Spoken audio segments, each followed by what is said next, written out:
Hello students, I am Komal Chaudhya. I am faculty of science. Today I teach class 7 का हम second chapter पढ़ रहे थे nutrition in animals के बारे में। मैंने आपको न्यूट्रिशन बताया था एनिमल्स में कैसा होता है, डाइजेस्टिव प्रोसेस के बारे में बताया है मैंने आपको, फिर टीथ के बारे में बताया था मैंने कि टीथ कैसे कैसे होते हैं ह्यूमन बींग्स के, उससे आगे हम स्टडी करेंगे। तो आप हेडिंग डालिए कि जो हमारे टूथ होते हैं मतलब टीथ्स होते हैं उनके अगर हम डेली हम टीथ को रेगुलरली अगर हम ब्रश नहीं करेंगे तो हमारी जो येलोइश एक तरह का प्लेग आ जाता है जिसको हम गम डिसीज बोलते हैं। ठीक है, तो उसके बारे में स्टडी करेंगे। If we do not brush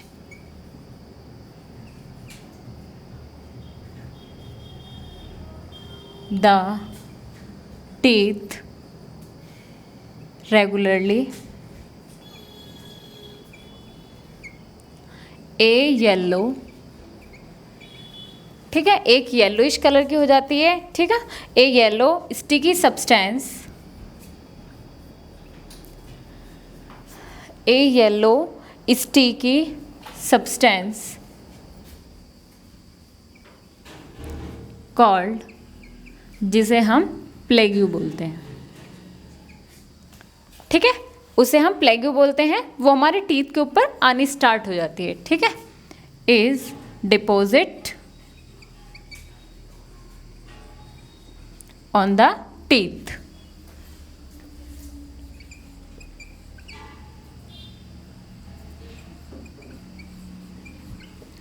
ठीक है, समझ में आ गया। देखो जो हमारे गम डिसीज होते हैं तो हेडिंग तो डाली नहीं, टूथेक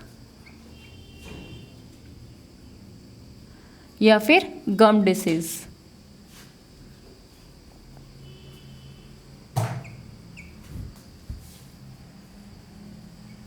गम डिसीज क्या होती है कि जो हमारे टीथ अगर हम रेगुलरली क्लीन नहीं करेंगे तो येलोइश एक तरह का सब्सटेंस आने लगता है जिसको हम प्लेग्यू बोलते हैं। वो हमारे टीथ के ऊपर आना स्टार्ट होता है। ठीक है, अब देखो टूथेक में क्या होता है, फिर अगर हम ज़्यादा टाइम तक अगर ब्रश नहीं करेंगे तो हमारे जो गम्स होते हैं वो धीरे धीरे मतलब गिरने या फिर उनमें और ज़्यादा बैक्टीरियाज आने स्टार्ट हो जाते हैं। ठीक है, तो उसके बारे में पढ़ेंगे। If we do not brush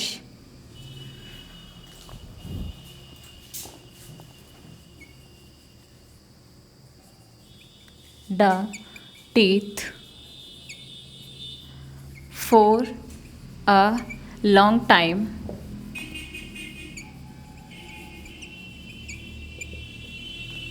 तो they can damage the gums। ठीक है, हमारे जो गम्स होंगे वो डैमेज होने स्टार्ट हो जाएंगे and fibres from its position. ठीक है, जो उनकी पोजीशन है वहाँ से वो अपना डैमेज होना स्टार्ट हो जाएंगे धीरे धीरे, मतलब हमारे जो टीथ हैं वो ख़राब होना स्टार्ट हो जाएंगे अगर हम ब्रश डेली नहीं करेंगे तो। ठीक है, अब देखो जो हमारे टीथ होते हैं, टीथ हेल्प क्या करते हैं, तो टीथ जो हमारा डाइजेस्टिव सिस्टम होता है सबसे पहले जो प्रोसेस स्टार्ट करते हैं वो बाय द टीथ से होता है, क्योंकि टीथ्स के थ्रू ही जो हम भोजन को मतलब जो भी फूड हम लेते हैं उसको स्मॉल स्मॉल पीसीज में डिवाइड करने का जो काम होता है वो टीथ्स ही करते हैं। ठीक है, तो आप लिख सकते हो if we brush teeth then, उसके बाद क्या होगा कि जो बैक्टीरियाज हैं वो हमारे टीथ से रिमूव होने स्टार्ट हो जाएंगे। Then the bacteria is removed from the teeth. ठीक है, टीथ से जो बैक्टीरियाज हैं वो सब रिमूव होने स्टार्ट हो जाएंगे, फिर कोई भी डिसीजेज नहीं होगी। तो गम डिसीज है, गम डिसीज में आता है जिसे हम प्लेग्यू बोलते हैं। प्लेग्यू एक येलोइश सब्सटेंस होता है जो हमारे ब्रश ना करने की वजह से टीथ्स पर डिपॉजिट होना, इकट्ठा होना स्टार्ट हो जाता है, ठीक है, क्योंकि हम जो भी ईट करते हैं वो सब एसिड होता है, ठीक है, तो एसिड्स वहाँ पर डिपॉजिट होने स्टार्ट हो जाती है टीथ्स के ऊपर, जिसको हम प्लेग्यू बोलते हैं। अगर हम ब्रश करेंगे तो हमारा जो टूथ पेस्ट होता है उसके अंदर बेस होता है, तो एसिड हमने ईट करते हैं, बेस होता है जो हमारा पेस्ट होता है, फिर एसिड बेस से मिलकर फिर न्यूट्रल बन जाता है। न्यूट्रल का मतलब ना एसिड है ना बेस है, तो हमारे जो टीथ्स हैं वो क्लीन रहते हैं। इसलिए हमको डेली ब्रश करना चाहिए ताकि जो बैक्टीरियाज हैं वो डैमेज, मतलब वो रिमूव वहाँ से होना स्टार्ट हो जाते हैं, ठीक है।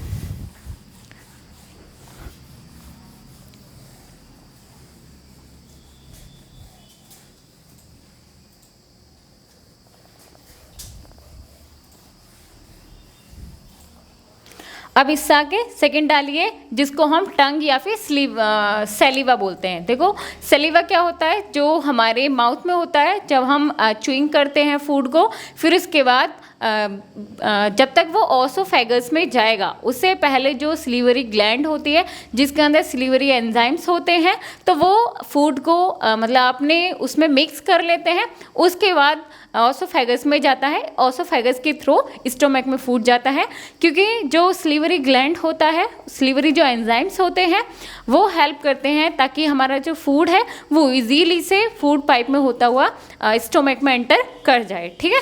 तो सेकंड डालिए टंग एंड सलीवा,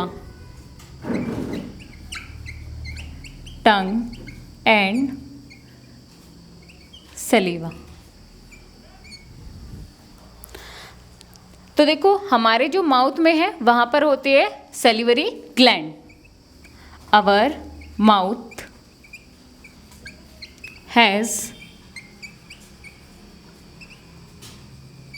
सैलिवरी ग्लैंड, ठीक है, हमारे माउथ में सैलिवरी ग्लैंड होती है।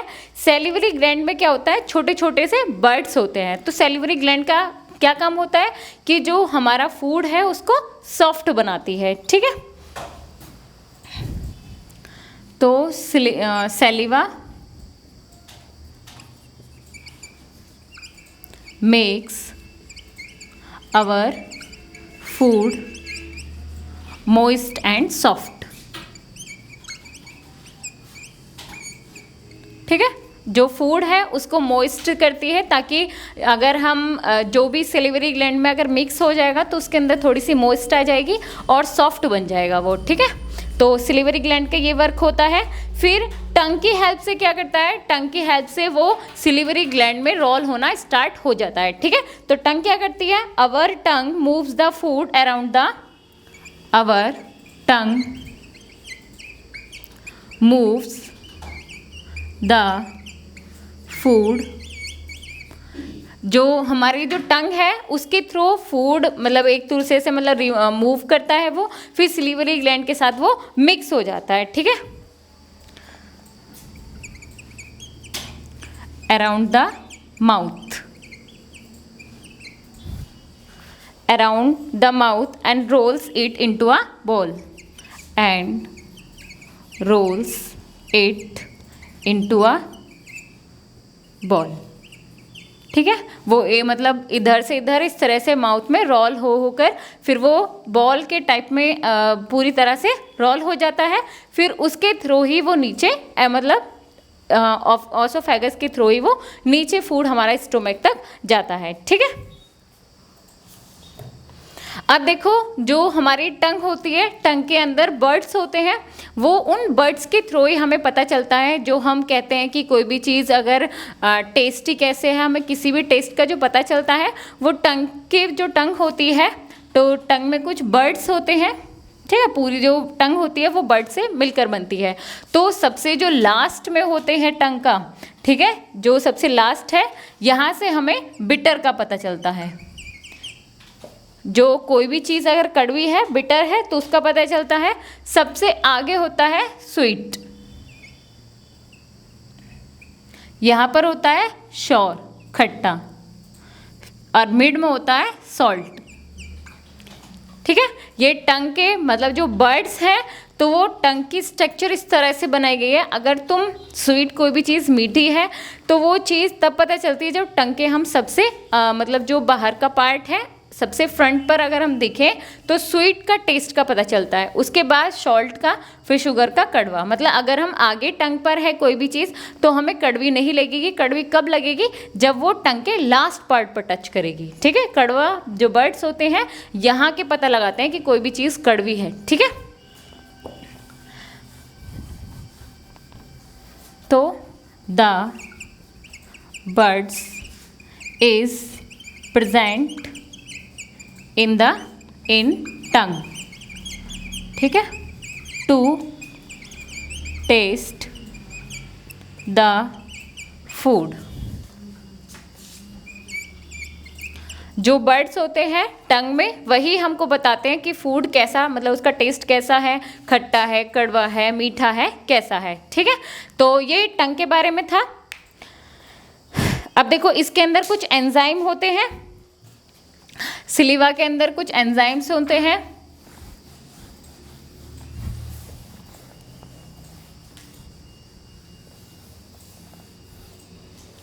तो देखो सलीवा आल्सो कंटेन्स एन एंजाइम।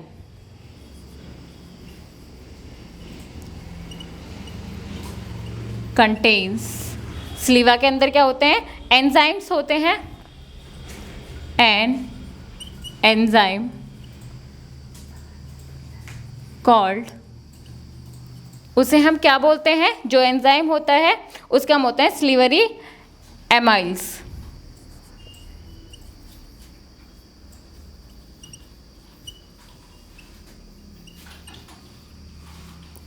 ठीक है, उसको हम सिल्वरी एमाइल्स बोलते हैं।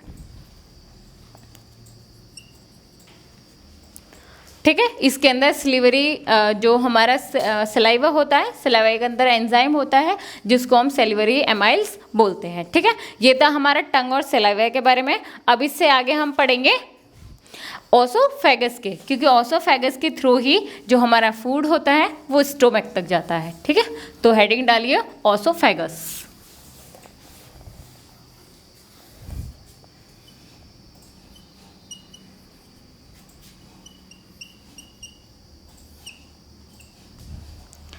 ऑसोफेगस, ऑसोफेगस क्या करता है? जो फूड माउथ से लेकर उसको पुश करता है स्टोमक तक। ठीक है, तो ऑसोफेगस के food is push down into the next organ.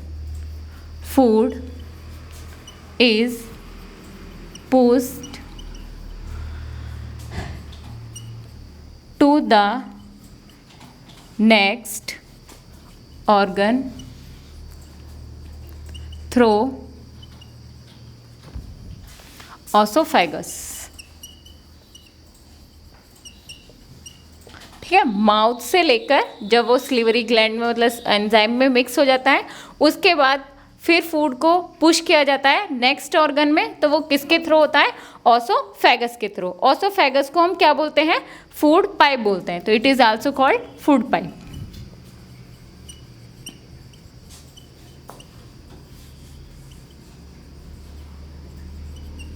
ठीक है, इसको हम फूड पाइप भी बोलते हैं। अब देखो इसका फूड पाइप का वर्क क्या होता है। ये फूड को ले जाता है, मतलब फूड पाइप के थ्रू ही जाता है। तो फूड पाइप का वर्क होता है फूड को ले जाकर स्टोमक तक पहुंचाना। ठीक है, तो it is transported the food from mouth to the stomach.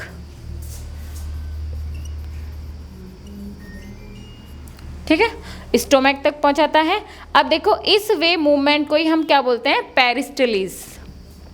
This way movement is called peristalsis. ठीक है, अब देखो पेरिस्टलीज क्या होता है कि जैसे हमारी फूड पाइप होती है, अभी तक फूड पाइप ऐसी है। ठीक है, उसके बाद जब माउथ से फूड यहाँ पर आएगा तो इसकी शेप इस तरह से कन्वर्ट हो जाएगी। फिर फूड पाइप, अगर फूड यहाँ पर आएगा तो उसकी ऊपर से स्ट्रक्चर ऐसी फिर ये इस तरह से बन जाएगी। ठीक है, मतलब उसका जो मूवमेंट है फूड के जैसा, मतलब जैसे जैसे फूड आगे आता जाएगा उसी तरह से उसका मूवमेंट होता रहेगा, जो हमारी फूड पाइप ओसोफेगस होती है उसी मूवमेंट को हम पेरिस्टाल्सिस बोलते हैं। ठीक है, अब आगे देखिए स्टोमक।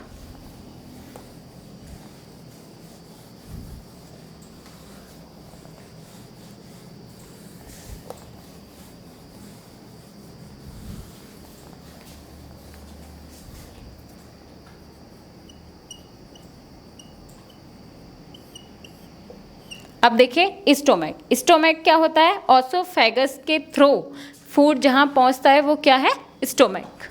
ठीक है, from the oesophagus food is reached to the stomach. उसी को हम क्या बोलते हैं, स्टोमक बोलते हैं, जिसके थ्रू ओसोफेगस के थ्रू फूड जहाँ पर पहुँचता है। ठीक है, और ये कैसा शेप का होता है, इट इज जे शेप्ड होता है, thick walled, it is J shaped, thick wall होती है इसकी, तो thick walled bag like structure, thick walled bag like structure.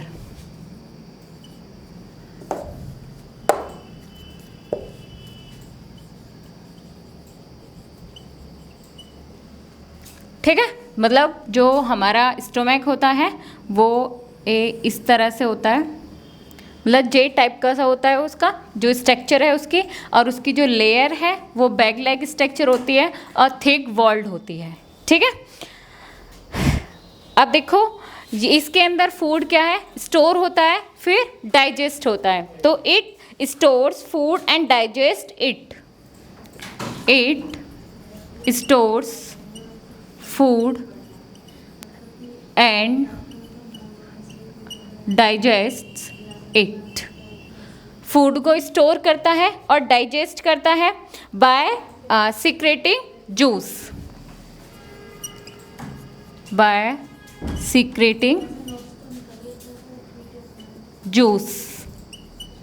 ठीक है, और उस जूस को हम क्या बोलते हैं, secreting gastric juice.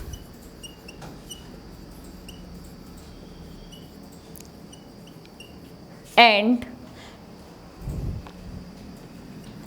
Bye muscular churning. अब देखो डाइजेशन स्टोमक में होता क्या है, स्टोमक में जो फूड हमारा होता है जो ओसोफेगस के थ्रू कहाँ तक पहुँचता है, स्टोमक में। फिर स्टोमक कैसी शेप का होता है, जे शेप का होता है, वॉल लाइक उसके बैग स्ट्रक्चर होती है। वहाँ पर जितना भी प्रोसेस होता है, मतलब जो स्मॉल कॉम्प्लेक्स फूड हमारा और स्मॉलर कन्वर्ट होता है स्मॉलर सब्सटेंसेस में। मैंने आपको इससे प्रीवियस वीडियो में बताया था कि जो हमारा कॉम्प्लेक्स फूड होता है जो हम ईट करते हैं वो सिंपल फूड में, सिंपल फॉर्म में कन्वर्ट होता है। कहाँ पर होता है वो, स्टोमक में। तो फूड का डाइजेशन कंप्लीट स्टोमक के अंदर ही होता है। उसके अंदर एक सीक्रेटिंग गैस्ट्रिक जूस होता है और मस्कुलर च्यूनिंग, मतलब जो मसल्स होती हैं वो भी उसमें हेल्प करती हैं। ठीक है, अब देखो स्टोमक के जो साइड में होता है वहाँ पर एक एसिड भी होती है जिसको हम HCl एसिड बोलते हैं। तो द हाइड्रोक्लोरिक एसिड, जिसको हम HCl बोलते हैं, इज प्रेजेंट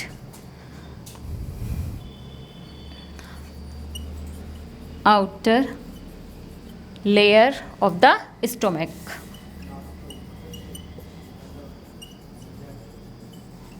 ठीक है, HCl एसिड प्रेजेंट होती है। अब देखो ये HCl एसिड करती क्या है, HCl एसिड का वर्क होता है जितना भी डाइजेशन प्रोसेस होता है उसमें हेल्प करती है हमारी जो HCl एसिड होती है। तो देखो एंजाइम का जो हमारे HCl एसिड है और जो एंजाइम्स होते हैं वो जो प्रोटीन होता है, कार्बोहाइड्रेट होता है, उसको डाइजेस्ट करने का वर्क करती है। ठीक है, तो the HCl acid and enzymes helps to digest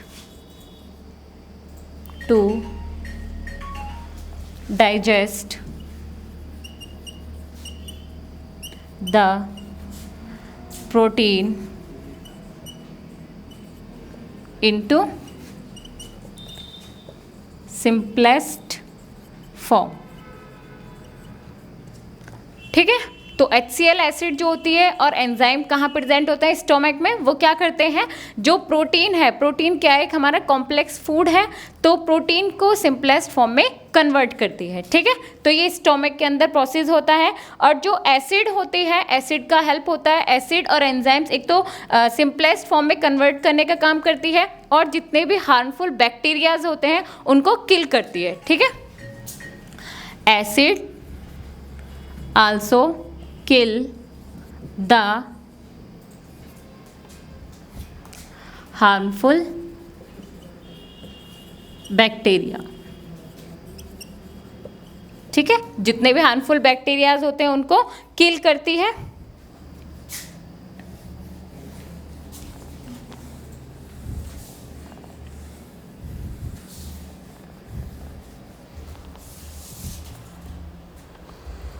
अब देखो, जो HCl एसिड है, HCl एसिड एक तरह से मतलब बहुत ज़्यादा हार्ड एसिड होती है, मतलब इसके अंदर जो वाटर की मात्रा होती है बहुत कम होता है, कंसनट्रेटेड एसिड होती है। कंसनट्रेटेड हम उसको बोलते हैं जिसके अंदर वाटर की मात्रा कम हो, एसिड की मात्रा ज़्यादा होती है। तो HCl एसिड अगर हम ईट करते हैं तो वो हमारे मतलब जहाँ भी तुम टच करोगे ना, वहीं से वो पूरा मतलब यहाँ तक कि जो हमारी बोन्स हैं, हड्डियाँ हैं, उसको भी डिस्ट्रॉय कर देगी। लेकिन ये एसिड हमारे स्टोमक को क्यों कोई भी हार्म नहीं पहुंचाती है, क्योंकि इसके अंदर एक और लेयर होती है जिसको हम मुकोकस बोलते हैं। तो the stomach has a inner layer present और उसे हम क्या बोलते हैं, is called mucosa। ठीक है, जिससे HCl एसिड कोई भी हमारे स्टोमक को हेल्प मतलब कोई भी हार्मफुल नहीं पहुंचा पाती है। ठीक है, तो उससे मतलब स्टोमक के पहले जो लेयर होती है उसको हम मुकोसा बोलते हैं, उसके बाद उसमें HCl एसिड होती है, अपर लेयर होती है। ठीक है, ये प्रोटेक्ट करती है HCl एसिड से। ठीक है, it is protected the stomach from the effect of HCl acid.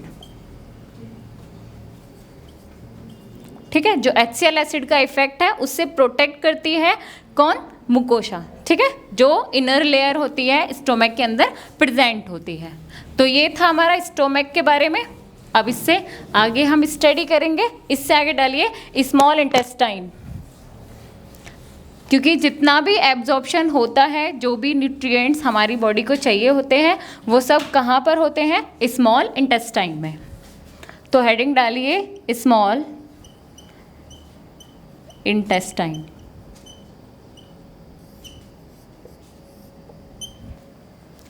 अब देखो स्मॉल इंटेस्टाइन क्या होता है, जो हमारा स्टोमक होता है, तो स्टोमक में एक कॉइल्ड ट्यूब होती है। ठीक है, तो it is a coiled tube, it is a coiled tube beneath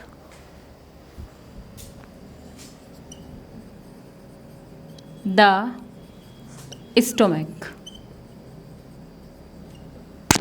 ठीक है, स्मॉल इंटेस्टाइन होता है, एक कैसी है, कॉइल टाइप की ट्यूब होती है। तो इसमें जो स्मॉल इंटेस्टाइन है, इसमें भी बहुत सारे पार्ट्स होते हैं कि जहाँ से स्टोमक से स्मॉल इंटेस्टाइन स्टार्ट होती है, उस पार्ट को क्या बोलते हैं, मिड में क्या बोलते हैं, और जहाँ से लार्ज इंटेस्टाइन जॉइंट होती है उसको क्या बोलते हैं। तो हर किसी का रोल अलग अलग है। तो different part of small intestine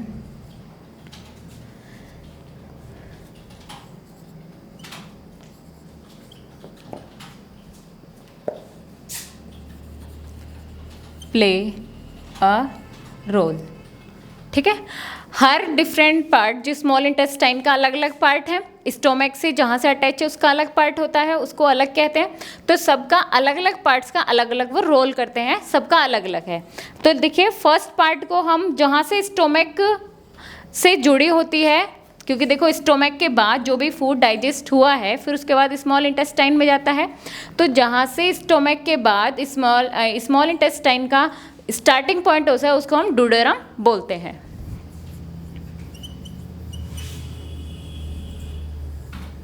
तो डुडेरम किसको बोलते हैं हम? जहाँ से स्टोमक की स्टार्टिंग है। तो the next part from the stomach, stomach के बाद जो नेक्स्ट पार्ट है बिल्कुल उसको हम क्या बोलते हैं? डुडेरम बोलते हैं। ये स्मॉल इंटेस्टाइन का पार्ट है। तो फिर उसके बाद जो मिडिल है उसको जेजुलम बोलते हैं। It is the middle part of small intestine. ठीक है, उसको हम क्या बोलते हैं? जेजुलम। फिर उसके बाद जो लोअर पार्ट है उसको बोलते हैं इलियम। इट इज द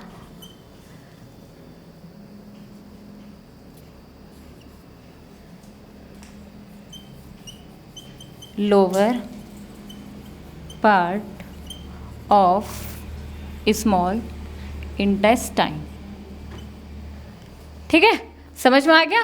जो डुडेरम होता है तो स्टोमक जहाँ से अटैच होता है उसको हम डुडेरम बोलते हैं। मिडिल में हम किस स्मॉल इंटेस्टाइन का जो मिडिल पार्ट है उसको जेजुरम बोलते हैं, और इलियम बोलते हैं जो उसका लोअर पार्ट है जहाँ से जो लार्ज इंटेस्टाइन है वो जॉइंट होती है। ठीक है, तो देखो इनका प्रोसेस क्या क्या होता है। डुडेरम में क्या होता है, जो हमारा पैनक्रिएटिक जूस है तो उसमें जो पैनक्रिएटिक जूस बनता है वो डुडेरम से स्टार्ट होता है। ठीक है,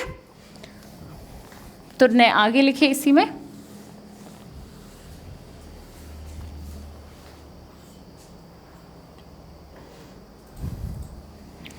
in the duodenum the food is mixed by the pancreatic juice।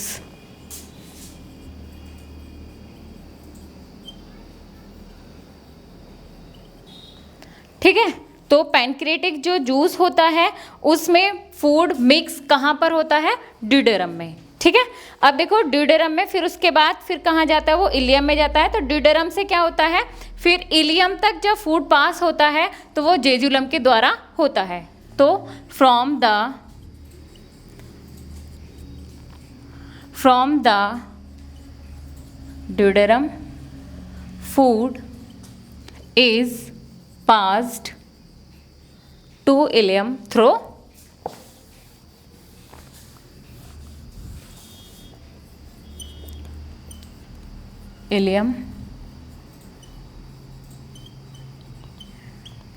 किसके थ्रू होता है?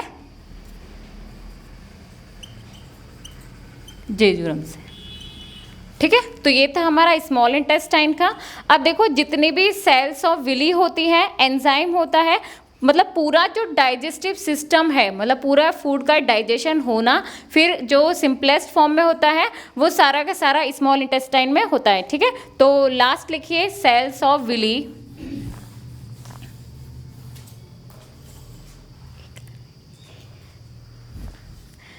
तो देखो सेल्स ऑफ विली जो होता है, जो डाइजेस्टिव फूड है वो सारे स्मॉल इंटेस्टाइन में होने के बाद जो अनवेस्टेड फूड है उसको वो नेक्स्ट जो हमारा ऑर्गन होता है उसमें ट्रांसफर कर देता है। ठीक है।